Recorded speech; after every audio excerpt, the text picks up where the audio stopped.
Last day നമ്മൾ discuss ചെയ്തത് ഫ്രീക്വൻസിയും ടൈം പീരീഡും എങ്ങനെയാ ബന്ധം. ഫ്രീക്വൻസി ടൈം പീരീഡും തമ്മിൽ എന്താ ബന്ധം? Inverse proportional. ഒന്ന് കൂടിയാൽ ഒന്ന് കുറയും, ഒന്ന് കൂടിയാൽ ഒന്ന് കുറയും എന്ന് നമ്മൾ ഡിസ്കസ് ചെയ്തു. F is equal to 1/t എന്ന് നമുക്ക് വേണമെങ്കിൽ പറയാം. അതായത് ഫ്രീക്വൻസി കൂടിയാൽ ടൈം പീരീഡ് എന്ത് ചെയ്യും എന്ന് പറയാം, കുറയും. അല്ലെങ്കിൽ ടൈം പീരീഡ് കൂടിയാൽ ഫ്രീക്വൻസി കുറയും. ഒന്ന് കൂടിയാൽ ഒന്ന് കുറയും. ആ ഒരു കൺസെപ്റ്റ് ആണ് നമ്മൾ കഴിഞ്ഞ ദിവസം പഠിച്ചത്. ഇനി നമ്മൾ പഠിക്കാൻ പോകുന്നത് ഒരു പെൻഡുലം. ആ പെൻഡുലത്തിന്റെ നീളം എത്ര മീറ്റർ ആണുള്ളത്? L മീറ്റേഴ്സ് ആണുള്ളതെന്ന് വെച്ചോ. എത്ര മീറ്റേഴ്സാ? അത് നമ്മൾ ഇത്തിരി കൂട്ടി. ആ പെൻഡുലത്തിന്റെ നീളം നമ്മൾ എന്ത് ചെയ്തു? കൂട്ടി. നമ്മൾ ആ പെൻഡുലത്തിന്റെ നീളം കൂട്ടി. നീളം കൂട്ടുമ്പോൾ നിങ്ങൾ എന്താണ് ചിന്തിക്കുന്നത്? അതിന്റെ ഓസിലേഷൻസിന്റെ ഫ്രീക്വൻസി കൂടുവോ കുറയുവോ? നീളം കൂടിയാൽ ഫ്രീക്വൻസി കുറയും. അപ്പോ നമുക്ക് എഴുതാൻ പറ്റും ലെങ്ത് എന്ന് പറയുന്നത് 1/f നോടാണ് പ്രൊപ്പോർഷണൽ. 1/f നോട് പ്രൊപ്പോർഷണൽ എന്ന് പറഞ്ഞാൽ എന്താ അർത്ഥം? ലെങ്ത് കൂടിയാൽ ഫ്രീക്വൻസി എന്ത് ചെയ്യും? ഡിക്രീസ് ചെയ്യും. ലെങ്ത് കൂടിയാൽ, അതായത് ഈ പെൻഡുലത്തിനെ നമ്മൾ ഓസിലേറ്റ് ചെയ്യിപ്പിച്ചു, ഈ പെൻഡുലത്തിനെ നമ്മൾ ഓസിലേറ്റ് ചെയ്തു. അതായത് ഇനിഷ്യൽ ആംപ്ലിറ്റ്യൂഡ് രണ്ടിനും ഒരു പോലെ കൊടുത്തു. ആംപ്ലിറ്റ്യൂഡ് ആദ്യത്തെ ആംപ്ലിറ്റ്യൂഡ് ഇനിഷ്യലി നമ്മൾ രണ്ടുപേർക്ക് എന്ത് ചെയ്തു? രണ്ടുപേരെയും നമ്മൾ എന്ത് ചെയ്തു? ഒരേപോലെ എന്ത് ചെയ്തു?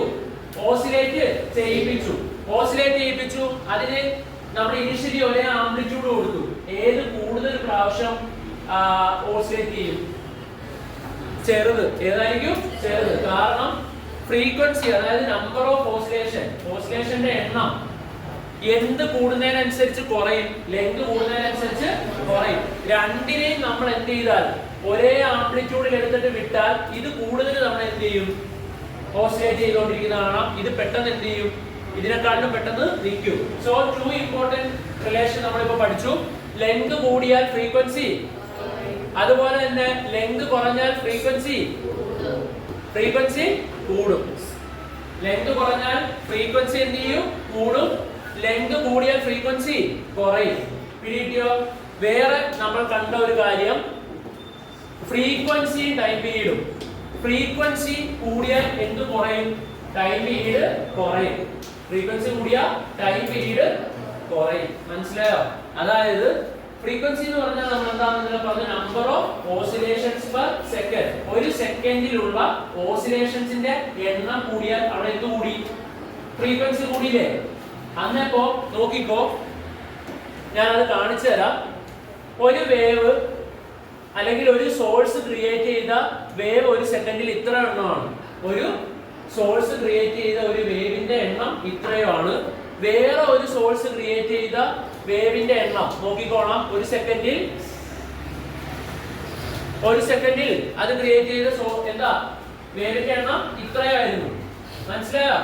ഇത്ര ആകുമ്പോൾ ഇതിന്റെ അകത്ത് എത്ര എണ്ണം? 1, 2, 3, 4. എത്രയാണ് ഇവിടത്തെ വേവിന്റെ എണ്ണം? എത്ര എണ്ണം? 4 എണ്ണം. സോ ഇവിടത്തെ ഫ്രീക്വൻസി എത്രയാ? 4 ഹെർട്സ്. ഇത് നോക്കിയേ, 4 ഹെർട്സ്. എത്രയാ? 4 ഹെർട്സ്. ഇവിടെ എത്ര ഹെർട്സാ? ഒരു സെക്കൻഡിൽ 1, 2, 3, 4, 5. രണ്ടുപേരുടെയും എത്ര സെക്കൻഡിലാണ് ഇത് ക്രിയേറ്റ് ചെയ്തത്? ഒരു സെക്കൻഡിൽ ക്രിയേറ്റ് ചെയ്യുന്ന നമ്പർ ഓഫ് വേവ്സിന്റെ എണ്ണമാണെന്ത്? ഫ്രീക്വൻസി. ഇവിടെ ഫ്രീക്വൻസി എത്രയാ? 4 ഹെർട്സും. ഇവിടെ ഫ്രീക്വൻസി എത്രയാ? എത്ര ഹെർട്സാ? 6 ഹെർട്സും ആണ്. എത്ര ഹെർട്സും ആണ്? 6 ഹെർട്സും അല്ലേ? ഫ്രീക്വൻസി പറഞ്ഞാൽ എത്ര ഹെർട്സാ? 4 ഹെർട്സ്. ഇവിടെ എത്ര ഹെർട്സാ? 6 ഹെർട്സ് അല്ലേ? ഇവിടെ ഫ്രീക്വൻസി ആർക്കാ കൂടുതൽ? എക്കാണോ ബിക്കാണോ? ആർക്കാണ് കൂടുതൽ? ആർക്കാണ്? ബിക്കാണ് എന്ത് കൂടുതൽ? ഫ്രീക്വൻസി കൂടുതൽ. ഇനി നമുക്ക് ടൈം പീരീഡ് എന്ന് പറഞ്ഞ ഒരു കൺസെപ്റ്റ് നോക്കാം. എന്താ നോക്കാൻ പോകുന്നത്? ടൈം പീരീഡ് എന്ന് പറഞ്ഞാൽ ഒരു ഓസിലേഷൻ കംപ്ലീറ്റ് ചെയ്യാൻ എടുക്കുന്ന സമയം. എടാ ഇവരെല്ലാം എത്ര സെക്കൻഡ് കൊണ്ടാ? 1 സെക്കൻഡ് കൊണ്ടാ ക്രിയേറ്റ് ചെയ്തത്. എടാ അപ്പൊ ചിന്തിച്ചു നോക്കിയേ, ഇത് രണ്ടവന്മാരും 1 സെക്കൻഡ് കൊണ്ടാണ് ക്രിയേറ്റ് ചെയ്യപ്പെട്ടത്. അപ്പോൾ ഒരു വേവ് ക്രിയേറ്റ് ചെയ്യാൻ എടുക്കുന്ന സമയത്തിനാണ് എന്തെന്ന് പറയുന്നത്? Time period.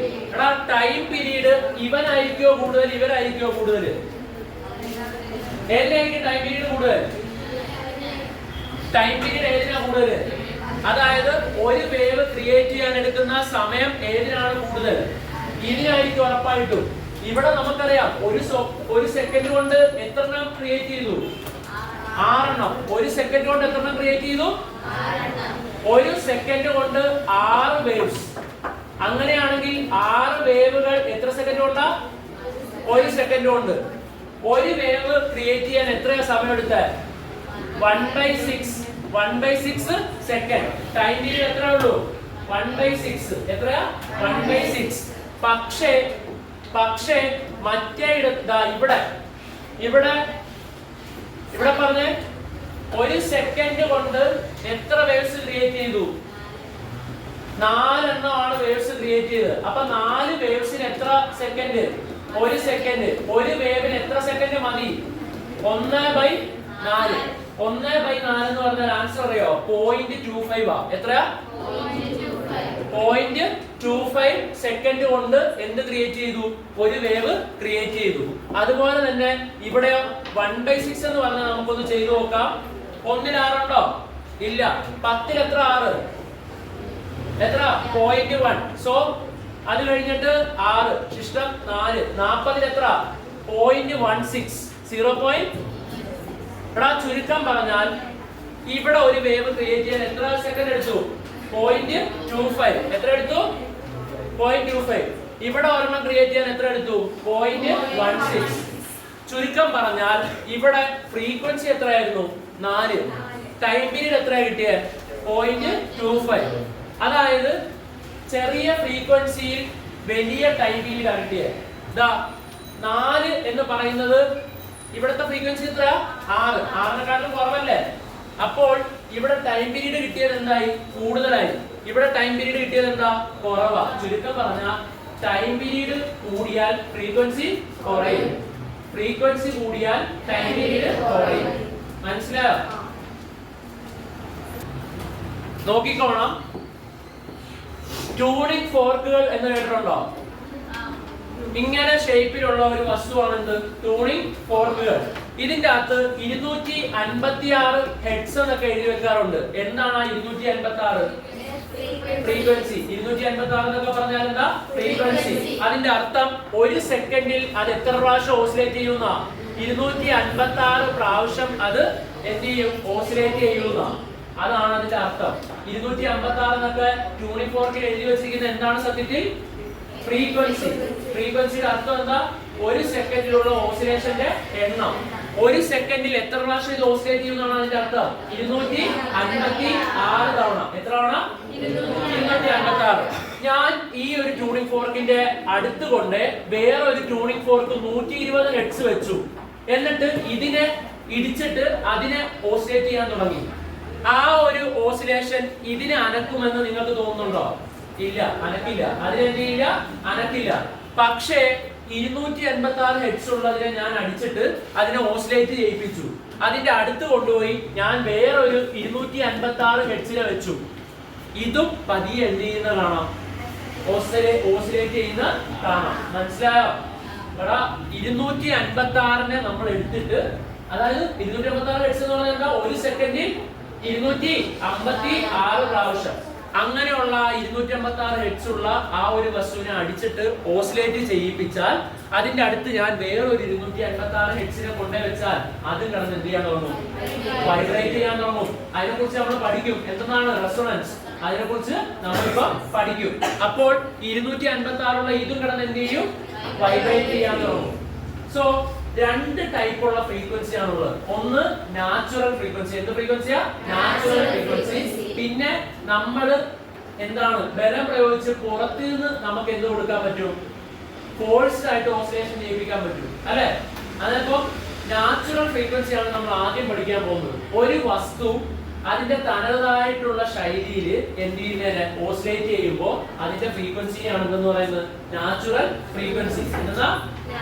അതായത് ഫ്രീ ആയിട്ട് കിടന്ന് അതിന്റെ എന്താ നാച്ചുറൽ ആ ഒരു രീതിയിൽ ഫ്രീ ആയിട്ട് കിടന്ന് ഓസിലേറ്റ് ചെയ്യുമ്പോൾ ഉള്ള ഫ്രീക്വൻസിനെയാണ് എന്തെന്ന് പറയുന്നത് നാച്ചുറൽ ഫ്രീക്വൻസി. അത് അതിൻ്റെതായിട്ടുള്ള അതിന്റെ സ്വന്തമായിട്ടുള്ള എന്താണ് ഫ്രീക്വൻസി ആയിരിക്കും. അതിന്റെ സ്വന്തമായിട്ടുള്ള ആ ഒരു ഫ്രീക്വൻസി അതിനെയാണ് എന്തെന്ന് പറയുന്നത് നാച്ചുറൽ ഫ്രീക്വൻസി. മനസ്സിലായോ? ഇതിന്റെ നാച്ചുറൽ ഫ്രീക്വൻസി എത്രയാ? 256 ഹെർട്സ്. ഇതിന്റെ നാച്ചുറൽ ഫ്രീക്വൻസി എത്രയാ? 256 ഹെർട്സ്. എന്താ? 256 ഹെർട്സ്. അപ്പോ രണ്ട് നാച്ചുറൽ ഫ്രീക്വൻസീസ് ഉള്ള സെയിം ഉള്ള സബ്സ്റ്റൻസിനെ അടുത്തടുത്ത് കൊണ്ട് വെച്ചിട്ട് ഒരെണ്ണത്തിനെ മാത്രം ഓസിലേറ്റ് ചെയ്താൽ മറ്റേവന് എന്ത് ചെയ്യും? വൈബ്രേറ്റ് ചെയ്യാൻ തുടങ്ങും. മറ്റേവനെ എന്ത് ചെയ്യാൻ തുടങ്ങും? വൈബ്രേറ്റ് ചെയ്യാൻ തുടങ്ങും. പിടികിട്ടിയോ? ഓക്കെ. അപ്പോൾ നമ്മൾ പഠിച്ച നാച്ചുറൽ ഫ്രീക്വൻസിനെ ഡിപ്പെൻഡ് ചെയ്യുന്ന ഫാക്ടേഴ്സ് ഏതൊക്കെയാണ് നമ്മൾ കണ്ടത്? ഒന്നാമത്തെ ഏതാ? നമ്മൾ കണ്ട ഏതാ? ലെങ്ത്. എന്താ? ലെങ്ത്. ലെങ്ത് കൂടുമ്പോ ഫ്രീക്വൻസി കുറയും. ലെങ്ത് കൂടുമ്പോ ഫ്രീക്വൻസി കുറയും. പിന്നെ size of object. Size of object. Size of object. Size of object എന്ന് പറയുമ്പോ എന്താ? ആ വസ്തുവിന്റെ വണ്ണം, വലുപ്പം ഒക്കെ. പിന്നെ അടുത്തത് ഏതാ? ഇലാസ്റ്റിസിറ്റി. ഇലാസ്റ്റിസിറ്റിയെ കുറിച്ച് കൂടുതൽ നിങ്ങൾക്ക് പഠിക്കാനില്ല. നിങ്ങൾക്ക് പ്ലസ് 1-ലൊക്കെയാണ് പഠിക്കാനുള്ള ഇലാസ്റ്റിസിറ്റി എന്ന് ഇപ്പൊ ജസ്റ്റ് പഠിച്ചാൽ മതി. സത്യത്തിൽ ഇലാസ്റ്റിസിറ്റി എന്ന് പറഞ്ഞാൽ എന്താ? നമ്മൾ ഒരു ഫോഴ്സ് അപ്ലൈ ചെയ്താലും അതിന്റെ ഒറിജിനൽ അവസ്ഥയിലേക്ക് തിരിച്ചു പോകാനുള്ള കപ്പാസിറ്റിയാണ് എന്ന് പറയുന്നത് ഇലാസ്റ്റിസിറ്റി. ഇലാസ്റ്റിസിറ്റി എന്ന് പറയുന്നത്. അപ്പോ ഫ്രീക്വൻസി ആരെയും ഡിപ്പെൻഡ് ചെയ്യുന്നുണ്ട്? ഇലാസ്റ്റിസിറ്റിനെയും ഡിപ്പെൻഡ് ചെയ്യുന്നുണ്ട്. പിന്നെ nature of the material. Material ഏതാണോ അതിനെയും എന്ത് ഡിപ്പെൻഡ് ചെയ്യുന്നുണ്ട്? എന്ത് ഡിപ്പെൻഡ് ചെയ്യുന്നുണ്ട്? നാച്ചുറൽ ഫ്രീക്വൻസി എന്ത് ചെയ്യുന്നുണ്ട്? ഡിപ്പെൻഡ് ചെയ്യുന്നുണ്ട്. അപ്പൊ ഇതിൽ ഏതെങ്കിലും ഫാക്ടേഴ്സ് മാറിയാൽ ആരും മാറും? നാച്ചുറൽ ഫ്രീക്വൻസി മാറും. ഏതൊക്കെയാണെന്ന് പറഞ്ഞു? ഒന്നാമത് ലെങ്ത്. ലെങ്ത്. രണ്ടാമത് സൈസ്. മൂന്നാമത് ഇലാസ്റ്റിസിറ്റി. നാലാമത് മെറ്റീരിയൽ. നാലാമത്തെ ഏതാ? മെറ്റീരിയൽ. പിടികിട്ടിയോ? ഇത്രയും കാര്യങ്ങളാണ് ആര് ഡിപ്പെൻഡ് ചെയ്യുന്നത്? ആ നാച്ചുറൽ ഫ്രീക്വൻസി ഡിപ്പെൻഡ് ചെയ്യുന്നത്. ഓക്കെ അല്ലേ? ഇനി അടുത്തതാണ് ഒരു എക്സ്റ്റേണൽ. ഇതാ ഇപ്പോ ഇതാരാ? Tuning fork. ആരാ? Tuning fork. അപ്പൊ അങ്ങനെ ട്യൂണിംഗ് ഫോർക്കിന്റെ ഹെഡ്സ് 256 ആയിരുന്നു എന്ന് വെച്ചോ. 256 ഹെഡ്സ് ഉള്ള എന്താ? Tuning fork. 256 ഹെഡ്സ് ഉള്ള ട്യൂണിംഗ് ഫോർക്ക്. 256 ഹെഡ്സ് ഉള്ള ഈ ഒരു ട്യൂണിംഗ് ഫോർക്കിനെ ഞാൻ പുറത്തു നിന്ന് ഒരു ഏജന്റ് ഉപയോഗിച്ചിട്ട് എന്ത് ചെയ്തു? ഇതിനെ വൈബ്രേഷൻ അല്ലെങ്കിൽ ഓസിലേഷനിൽ ഏർപ്പെടുത്തി. പുറത്തു നിന്ന് എന്ത് ചെയ്തു? ഒരു വസ്തു എടുത്തിട്ട് ഇതിനെ ഇങ്ങനെ ഒറ്റ ഇടി കൊടുത്തു, അടി കൊടുത്തു. അപ്പോൾ ഇത് എന്ത് ചെയ്യാൻ തുടങ്ങും? വൈബ്രേറ്റ് അല്ലെങ്കിൽ ഓസിലേറ്റ് ചെയ്യാൻ തുടങ്ങും അല്ലേ? അങ്ങനെ ഓസിലേറ്റ് ചെയ്യുമ്പോൾ അതിന്റെ ഫ്രീക്വൻസി എത്ര ആയിരിക്കും? 256 ഹെർട്സ്. എത്ര ഹെർട്സ് ആയിരിക്കും? 256 ഹെർട്സ്. എത്ര ഹെർട്സ് ആയിരിക്കും? 56 ഹെർട്സ് ആയിരിക്കും. എന്തിനുള്ളത്? അതിന്റെ ഓസിലേഷൻസിനുള്ളത്. എത്ര ഹെർട്സ് ആയിരിക്കും? 256 ഹെർട്സ്. അങ്ങനെ forced vibration is the vibration of object induced by external vibrating object. നോക്കിക്കേ, ഇവിടെ ഇത് 256 ഹെർട്സ് ഉള്ള ഒരു എന്ത് വെച്ചിരിക്കുക? ഒബ്ജക്റ്റ് അല്ലെങ്കിൽ ഇത് ട്യൂണിംഗ് ഫോർക്ക് വെച്ചിരിക്കുക. വേറെ ഒരു 256 ഉള്ളതിനെ ഞാൻ വെച്ചിട്ട് ഇതിനെ ഞാൻ ഇടിച്ചിട്ട് എന്ത് ചെയ്തു? ഓസിലേറ്റ് ചെയ്യിപ്പിക്കുമ്പോൾ അതിന്റെ ഹെഡ്സ് എത്രയായിരിക്കും? 256. എടാ 256 ഉള്ള ഒരു വസ്തു അത് ഓസിലേറ്റ് ചെയ്യാൻ തുടങ്ങി. അതിന്റെ തൊട്ടടുത്ത് വേറെ 256 വെച്ചാൽ ഉറപ്പായിട്ടും എന്ത് പറ്റും? മറ്റേത് എന്ത് ചെയ്യാൻ തുടങ്ങും? ഓസിലേറ്റ് ചെയ്യാൻ തുടങ്ങും. എന്ത് ചെയ്യാൻ തുടങ്ങും? അതിനെയാണ് ഫോഴ്സ്ഡ് എന്തെന്ന് പറയുന്നത്? വൈബ്രേഷൻ എന്ന് പറയുന്നത്. ഫോഴ്സ് ചെയ്തു ഒരാള് എന്ത് ചെയ്തു? മറ്റേ ആളിനെ ഫോഴ്സ് ചെയ്തിട്ട് എന്ത് ചെയ്യിപ്പിക്കുക? വൈബ്രേറ്റ് ചെയ്യിക്കുക. അതിനെയാണ് എന്തെന്ന് പറയുന്നത്? Forced vibration. എന്ത് വൈബ്രേഷനാ? ഫോഴ്സ്ഡ് വൈബ്രേഷൻ എന്നാണ് നമ്മൾ അതിനെ പറയുന്നത്. എന്ത് വൈബ്രേഷൻ? Forced vibration. പിടികിട്ടിയോ? ഫോഴ്സ്ഡ് വൈബ്രേഷൻ പിടികിട്ടിയോ? ഒരു വസ്തുവിന് നാച്ചുറൽ ഫ്രീക്വൻസി ഇല്ലേ? അതുപോലെ തന്നെ നമ്മൾ പുറത്തു നിന്ന് കൊടുക്കുന്ന ആ ഒരു ഏജൻസിക്ക് ഒരു ഫ്രീക്വൻസി ഉണ്ട്. ഇപ്പൊ ഉദാഹരണത്തിന് നമ്മൾ എന്തെടുക്കുക? ഇപ്പൊ ഒരു ഉദാഹരണത്തിന് ഈ ട്യൂണിംഗ് ഫോർക്കിന് 120 ഹെഡ്സ് ആണുള്ളത്. എത്ര ഹെഡ്സ് ആണുള്ളത്? അപ്പൊ ഇവരെ നമ്മൾ എന്ത് ചെയ്തു? വൈബ്രേറ്റ് ചെയ്യാൻ സ്റ്റാർട്ട് ചെയ്തു. ഞാൻ ഇവിടെ കൊണ്ട് ഞാൻ ഇവിടെ കൊണ്ട് 20 ഹെഡ്സ് ഉള്ള ട്യൂണിംഗ് ഫോർക്ക് വെച്ചാൽ ഇവിടെ വലിയ വൈബ്രേഷൻസ് നിങ്ങൾക്ക് കാണാൻ പറ്റുമോ? ഇല്ല. ഏത് വെച്ചാൽ നിങ്ങൾക്ക് നല്ലോണം അത് ഭയങ്കര ആംപ്ലിറ്റ്യൂഡിൽ വൈബ്രേറ്റ് ചെയ്യുന്ന കാണാം. 120 തന്നെയാണെങ്കിൽ അത് നിങ്ങൾക്ക് നല്ലതുപോലെ വൈബ്രേറ്റ് ചെയ്യുന്നത് കാണാം. അതിനെയാണ് ഒന്ന് പറയുന്നത്, എന്താ പേര്? Forced vibration. ഇനി എക്സ്റ്റേണലി ഉള്ള ഒരു വസ്തുവിന്റെ നാച്ചുറൽ ഫ്രീക്വൻസി ഇവിടെ എത്രയാ? 120. അപ്പൊ ഫോഴ്സ്ഡ് ആയിട്ട് വൈബ്രേറ്റ് ചെയ്യാൻ തുടങ്ങുന്നത് ആരാ? ഈ രണ്ടാമത്തെ ആള്. ആ രണ്ടാമത്തെ ആളിന്റെയും ഫ്രീക്വൻസി എത്രയാണെങ്കിൽ 120 ആണെങ്കിൽ, എത്രയാണെങ്കിൽ 120 ആണെങ്കിൽ ഈ ട്യൂണിംഗ് ഫോർക്കിന്റെ ഫ്രീക്വൻസി എത്ര? 120. അതിനെ നമ്മൾ എന്ത് ചെയ്തു? അതിനകത്ത് ഒരു അടി കൊടുത്തിട്ട് ഇതിനെ എന്ത് ചെയ്യിപ്പിച്ചു? ഓസിലേഷനിൽ ഏർപ്പെടുത്തി. അതിനെന്തിൽ ഏർപ്പെടുത്തി? ഓസിലേഷൻസിൽ ഏർപ്പെടുത്തി.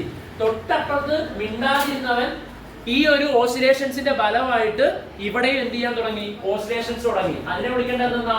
Forced vibration. നമ്മൾ പുറത്തു നിന്നുള്ള ഫോഴ്സ് കാരണം മറ്റേ ഇവൻ എന്ത് ചെയ്യാൻ തുടങ്ങി?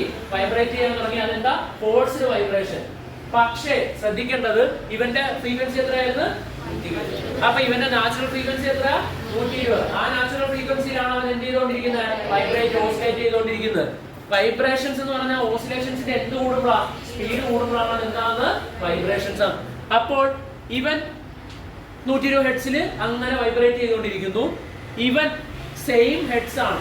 അതായത് ആ ഹെഡ്സ് ആയതുകൊണ്ട് ഇവന്റെ അകത്ത് ഒരു ഫോഴ്സ്ഡ് വൈബ്രേഷൻ നിങ്ങൾക്ക് കാണാൻ പറ്റും. അവരും കിടന്ന് വൈബ്രേറ്റ് ചെയ്യും. മാത്രമല്ല, ഈ പുറത്തുള്ള ഈ ഏജൻസിയുടെ നാച്ചുറൽ ഫ്രീക്വൻസി 120 ആയിരുന്നു. ഇവന്റെയും 120 ആയി. സെയിം ഹെഡ്സിലാണ്. അതുകൊണ്ട് ഈ ഫോഴ്സ്ഡ് വൈബ്രേഷൻസിന്റെ അകത്ത് ഉണ്ടാകുന്ന ആംപ്ലിറ്റ്യൂഡ് എന്തായിരിക്കും? മാക്സിമം. ആംപ്ലിറ്റ്യൂഡ് എന്ന് പറഞ്ഞാൽ എന്താ? മീൻ പൊസിഷനിൽ നിന്നുള്ള ഡിസ്പ്ലേസ്മെന്റ്. അതായത് മീൻ പൊസിഷനിൽ നിന്നുള്ള ഡിസ്പ്ലേസ്മെന്റ് ഇവന് വളരെ എന്താ? കൂടുതലാ. വളരെ കൂടുതലാ. അങ്ങനെ വളരെ കൂടുതലായതുകൊണ്ട് ഇവൻ നല്ലതുപോലെ കിടന്ന് എന്ത് ചെയ്യും? ഓസിലേറ്റ് ചെയ്യും. അതിനെയാണ് റെസൊണൻസ് എന്ന് പറയുന്നത്. റെസൊണൻസ് എപ്പോഴാണ് ഹാപ്പൻ ചെയ്യുന്നത്? Natural frequency of an object, അതിന്റെ ആ ഫ്രീക്വൻസിയും ഫോഴ്സ്ഡ് വൈബ്രേഷൻ നടത്തേണ്ടി വരുന്ന ഒരു ഒബ്ജക്റ്റിന് ഒരു ഫ്രീക്വൻസി ഇല്ലേ? അതിന്റെ ഒരു ഫ്രീക്വൻസി ഇല്ലേ? ആ ഫ്രീക്വൻസി സെയിം ആകുമ്പോൾ എന്ത് നടക്കും? മാക്സിമം ആംപ്ലിറ്റ്യൂഡിൽ. എത്ര ആംപ്ലിറ്റ്യൂഡിൽ? മാക്സിമം ആംപ്ലിറ്റ്യൂഡിൽ ഇത് കിടന്ന് എന്ത് ചെയ്യാൻ തുടങ്ങും? വൈബ്രേറ്റ് ചെയ്യാൻ തുടങ്ങും. അതിനെയാണ് നമ്മൾ എന്തെന്ന് വിളിക്കേണ്ടത്? റെസൊണൻസ് എന്ന് വിളിക്കേണ്ടത്. ആ റെസൊണൻസിന്റെ ഡെഫിനിഷൻ ടെക്സ്റ്റിൽ ഞാൻ വായിക്കാം. If the natural frequency of the forcing object, ഇതാണ് ഇവിടുത്തെ ഫോഴ്സ് ചെയ്യുന്ന ഒബ്ജക്റ്റ്. നമ്മൾ എടുത്ത ഫോഴ്സ് ചെയ്യുന്ന ഒബ്ജക്റ്റ് ഏതാ? ഇത്. ഇതിന്റെ നാച്ചുറൽ ഫ്രീക്വൻസി എത്രയാണ്? എല്ലാവരും വിളിച്ചു പറഞ്ഞേ. 120. If the natural frequency of the forcing object and that of the forced object, ഇവിടുത്തെ ഫോഴ്സ്ഡ് ഒബ്ജക്റ്റ് ഏതാ? ഫോഴ്സ്ഡ് ഒബ്ജക്റ്റ് ഏതാ? 120 ഹെഡ്സ് ഉള്ള ഈ രണ്ടാമത്തെ ട്യൂണിംഗ് ഫോർക്കാണ് എന്ത്? Forced object. അവന്റെയും ഈ ഫോഴ്സ്ഡ് ഒബ്ജക്റ്റിന്റെ ഫ്രീക്വൻസിയും ഈ ഫോഴ്സ് ചെയ്യുന്ന ആളിന്റെ ഫ്രീക്വൻസിയും സെയിം ആയിട്ട് വന്നാൽ the object is said to be at resonance. അപ്പോൾ എന്ത് നടക്കും? റെസൊണൻസ് സംഭവിക്കും. Object undergoing resonance will vibrate with maximum what? maximum amplitude. ഇവൻ ആംപ്ലിറ്റ്യൂഡ്, അവന്റെ ഓസിലേഷന്റെ അല്ലെങ്കിൽ വൈബ്രേഷന്റെ ആംപ്ലിറ്റ്യൂഡ് എന്തായിരിക്കും? മാക്സിമം ആയിരിക്കും. മനസ്സിലായോ? മാക്സിമം. പിടികിട്ടിയോ? അങ്ങനെ നാച്ചുറൽ ഫ്രീക്വൻസിയും ആ ഒരു ഫോഴ്സ്ഡ് വസ്തുവിന്റെ ആ ഒരു ഫ്രീക്വൻസിയും കൂടെ ഈക്വൽ ആയിട്ട് വന്നാൽ നടക്കുന്ന പ്രതിഭാസത്തിനെയാണ് എന്തെന്ന് വിളിക്കേണ്ടത്? റെസൊണൻസ് എന്ന് വിളിക്കേണ്ടത്. ഇപ്പോൾ ഒരു ഉദാഹരണം പറയുവാണെങ്കിൽ, പട്ടാളക്കാര് മാർച്ച് പാസ്റ്റ് ചെയ്യുമ്പോ എന്ത് ചെയ്യില്ല? ഇവിടെ കൂടെ പോകുമ്പോ, ഇതിലെ കൂടെ പോകുമ്പോ, പാലത്തിൽ കൂടെ പോകുമ്പോ സ്റ്റോപ്പ് ചെയ്യും. എന്ത് സ്റ്റോപ്പ് ചെയ്യും? മാർച്ച് പാസ്റ്റ് സ്റ്റോപ്പ് ചെയ്യും. എന്തുകൊണ്ടെന്ന് വെച്ചാൽ അവിടെ നാച്ചുറൽ ഫ്രീക്വൻസി ഉണ്ട്. ആർക്ക്? നാച്ചുറൽ ഫ്രീക്വൻസി ഉണ്ട്. ആർക്ക്? ആ പട്ടാളക്കാരന്റെ കാലടികൾക്കൊരു എന്തുണ്ട്? നാച്ചുറൽ ആയിട്ടുള്ള ഒരു ഫ്രീക്വൻസി ഉണ്ട്. എന്തുണ്ടാ? നാച്ചുറൽ ആയിട്ടുള്ള ഒരു ഫ്രീക്വൻസി ആ പട്ടാളക്കാരന്റെ കാലടികൾക്കുണ്ട്. അവിടെ ഫോഴ്സ്ഡ് ആയിട്ട് വൈബ്രേറ്റ് ചെയ്യാൻ നിർബന്ധിതനാകുന്നത് ആരാ? പാലം. ആരാ? പാലം. പാലത്തിന് ഒരു നാച്ചുറൽ ഫ്രീക്വൻസി ഇല്ലേ?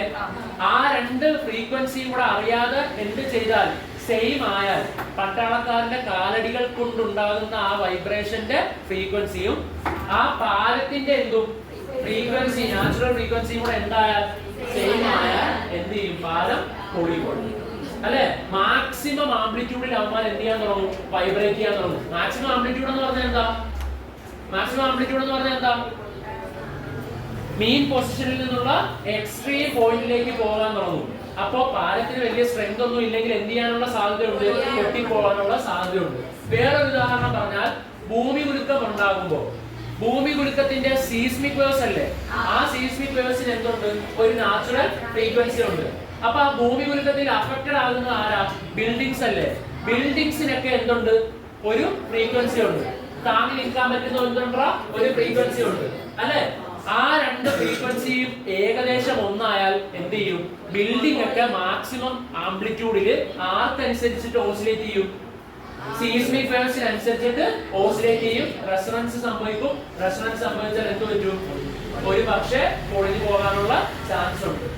അപ്പോൾ രണ്ട് കാര്യങ്ങളാണ് അവിടെ നോക്കേണ്ടത്. നാച്ചുറൽ ഫ്രീക്വൻസിയിൽ വരുന്ന ഒരു വേവ് അല്ലെ. അത് കഴിഞ്ഞിട്ട് നമുക്കറിയേണ്ട രണ്ടാമത്തെ കാര്യം എന്താണ്? ഒരു ഫോഴ്സ്ഡ് ആയിട്ട് ഓസിലേറ്റ് ചെയ്യാൻ നിൽക്കുന്ന ഒരാൾ, ഇവർ രണ്ടിന്റെയും ഫ്രീക്വൻസി എന്തായാൽ സെയിം ആയാൽ അവിടെ റെസൊണൻസ് ഹാപ്പൻ ചെയ്യും. അവിടെ അത് മാക്സിമം ആംപ്ലിറ്റ്യൂഡിൽ എന്ത് ചെയ്യും? വൈബ്രേറ്റ് ചെയ്യും. അപ്പോൾ അവിടെ മാക്സിമം എന്ത് കാണാൻ പറ്റും? ആംപ്ലിറ്റ്യൂഡ്. ആംപ്ലിറ്റ്യൂഡ് എന്ന് പറഞ്ഞാൽ എന്താ? മീൻ പൊസിഷനിൽ നിന്നുള്ള മാക്സിമം ഡിസ്പ്ലേസ്മെന്റിനെയാണ് നമ്മൾ എന്തെന്ന് പറയുന്നത്? ആംപ്ലിറ്റ്യൂഡ് എന്ന് പറയുന്നത്. ഓക്കെ അല്ലേ? ഓക്കെ അല്ലേ? യെസ്. ഇനി അടുത്തത് ഫോഴ്സ് വൈബ്രേഷൻ ആൻഡ് റെസൊണൻസിന് കുറച്ച് ആപ്ലിക്കേഷൻസ് ഉണ്ട്. എന്തുണ്ട്? ആപ്ലിക്കേഷൻസ്. ഒന്നാമത്തെ MRI സ്കാനിങ്. എന്താ? MRI scanning. അത് ജസ്റ്റ് അത്ര പഠിച്ചു വെച്ചാൽ മതി. അതിന്റെ ഹയർ എഡ്യൂക്കേഷനിലാണ് അതിന്റെ കൂടുതൽ എന്ത് നമുക്ക് പഠിക്കാനുള്ള കാര്യങ്ങൾ പഠിക്കാനുള്ളത്. ഇപ്പൊ ജസ്റ്റ് എന്ത് പഠിച്ചു വെക്കണം? റെസൊണൻസ് ആൻഡ് ഫോഴ്സ് വൈബ്രേഷന്റെ ഒന്നാമത്തെ ആപ്ലിക്കേഷൻ ഏതാ? MRI scanning. ഇത് റേഡിയോ ട്യൂണിങ്. എന്താ? മൂന്നാമത്തെ നമുക്ക് തന്നിരിക്കുന്നത് musical instrument like guitar, violin etcetera. നാലാമത്തെ സ്റ്റെതസ്കോപ്പ്. ഏതാ? സ്റ്റെതസ്കോപ്പ്. അഞ്ചാമത്തത് മെഗാഫോൺസ്. ഏതാ? മെഗാഫോൺസ് ആൻഡ് അത് മ്യൂസിക്കൽ ഇൻസ്ട്രുമെന്റ് ലൈക്ക് ട്രംപറ്റ്സ്. ഏതാ? ട്രംപറ്റ്സ്. അപ്പൊ ഈ അഞ്ച് കാര്യങ്ങൾ എന്ത് പഠിക്കണം? ആപ്ലിക്കേഷൻസ്. ആരുടെ ആപ്ലിക്കേഷൻസ്? റെസൊണൻസ് ആൻഡ് ഫോഴ്സ് വൈബ്രേഷൻസിന്റെ ആപ്ലിക്കേഷൻ ആയിട്ട് ഈ അഞ്ച് കാര്യങ്ങൾ നമ്മൾ എന്ത് ചെയ്യണം? പഠിച്ചു വെക്കണം. ക്വസ്റ്റ്യൻ എഴുതിക്കേ. ഫ്രീക്വൻസി ആവൃത്തി 1 ഹെർട്സ്. ഫ്രീക്വൻസി എത്ര ഹെർട്സാ? 1 hertz. Frequency equal to 1 hertz. Frequency എത്ര ഹെർട്സാ? 1 ഹെർട്സ്. ടൈം പീരീഡ് എത്ര? ടൈം പീരീഡ് എത്ര? ഫ്രീക്വൻസി 1 ഹെർട്സ് ആണ്. ടൈം പീരീഡ് എന്താ? എത്ര? What is the formula? F is equal to 1 by T and T is equal to 1 by F. എല്ലാരും പറഞ്ഞു T is equal to 1 by F. So frequency എത്രയാണ് വന്നിരിക്കുന്നത്? 1 hertz. 1 by 1 is equal to 1 second. എത്ര second ആയിരിക്കും? 1 second. Page number 12ൽ question number 2. Page number 12ൽ question number 2. അതിന്റെ അകത്ത് അവർ പറയുന്ന ക്വസ്റ്റ്യൻ ശ്രദ്ധിക്കുക. Pendulum takes 0.5 second to complete 1 oscillation. ആർക്ക് പറയാൻ പറ്റും? 1 ഓസിലേഷൻ എടുക്കുന്ന സമയത്ത് എന്തെന്നാ പറയുന്നത്? Time period. എന്തെന്നാ വിളിക്കേണ്ടത്? Time period. സോ ക്വസ്റ്റ്യൻ കേൾക്കുക, മനസ്സിലാക്കുക. കേട്ടെ. ഒരു പെൻഡുലം എത്ര സെക്കൻഡ് എടുക്കുന്ന? എത്ര സെക്കൻഡാ? 0.5 സെക്കൻഡ്സ്. എത്ര സെക്കൻഡാ? 0.5 സെക്കൻഡ്സ് എടുക്കുന്നു. എന്ത് ചെയ്യാൻ? ഒരു ഓസിലേഷൻ കംപ്ലീറ്റ് ചെയ്യാൻ. എല്ലാവരും എന്റെ കൂടെ ആൻസർ പറയണം. നിങ്ങൾ എങ്ങനെയുള്ളൂ നിങ്ങൾക്ക് കിട്ടത്തുള്ളൂ. പറയുക. ഒരു പെന്നിൽ എത്ര സെക്കൻഡ് എടുക്കുന്നു? എത്ര ഓസിലേഷൻ കംപ്ലീറ്റ് ചെയ്യാൻ? ഒരു ഓസിലേഷൻ. അതപ്പോ അതിന്റെ അകത്ത് ഇൻഡയറക്റ്റ് ആയിട്ട് തന്നിരിക്കുന്നത് ഒരു ഓസിലേഷൻ കംപ്ലീറ്റ് ചെയ്യാൻ എടുക്കുന്ന സമയത്തെ വിളിക്കുന്ന പേര് ടൈം പീരീഡ്. ടൈം പീരീഡ് എത്രയെന്ന് തന്നിട്ടുണ്ട്? 0.5 സെക്കൻഡ്. എത്ര സെക്കൻഡാ? 0.5 സെക്കൻഡ്. അങ്ങനെയാണെങ്കിൽ അതിന്റെ ഫ്രീക്വൻസി എത്രയാണ്? We know that T is equal to 1 by F. F is equal to 1 by T.